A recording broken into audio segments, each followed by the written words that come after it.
Hi, I'm Annie McDermott and I'm going to read from a piece by Edurne Portela, the Spanish writer, called The Same Stone, which appeared in this Europa 28. It's 3 in the afternoon on one of the hottest days of the Madrid summer. I put on a light dress, a hat to keep off the sun, then grab my phone and house keys and head to a street called Maison de Paredes, which is barely 100 meters from mine. I walk along it from top to bottom, but there's no sign of what I'm looking for.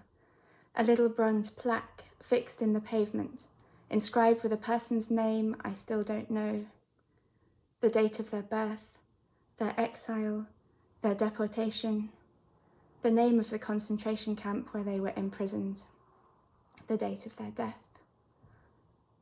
I know it's on this street, but I walk up and down in the sweltering sun to no avail. I'm about to abandon my efforts, pondering the paradoxes of memory. When you go in search of it, it slips away, it resists, it doesn't materialize.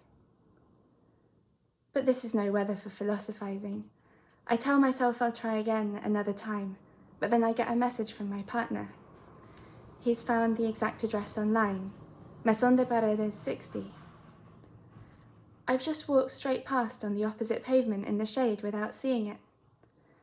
I go back and this time I do see it, glinting in the distance. I have to kneel to read it properly. Manuel Garcia, born 1915, exiled 1939, Stalag 3, deported 1941, Mauthausen-Gusen, killed 3rd of the 7th, 1942. I run my hand over it. You can barely feel a difference between the pavement and the plaque. At most, it would cause a passerby the slightest of trips. In the next doorway, a group of young Senegalese guys with their bundles of handbags to sell in the street look at me and smile. Maybe they think I'm crazy, on my knees on the pavement. Or maybe they know exactly what that commemorative cobblestone means. It's not the only plaque like this in Madrid.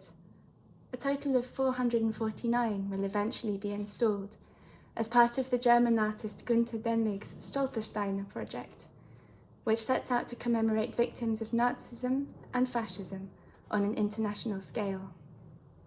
Stolpersteine literally means stumbling stone.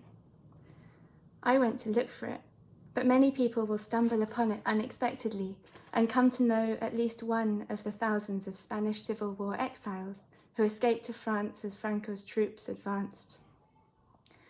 On crossing the border, the exiles were detained and taken to French internment camps. Many were forcibly enlisted in the French army, others escaped and joined the resistance, and others, including women and children, were sent, on the instructions of Francisco Franco, by then the dictator, to concentration camps. Manuel Garcia was one of these.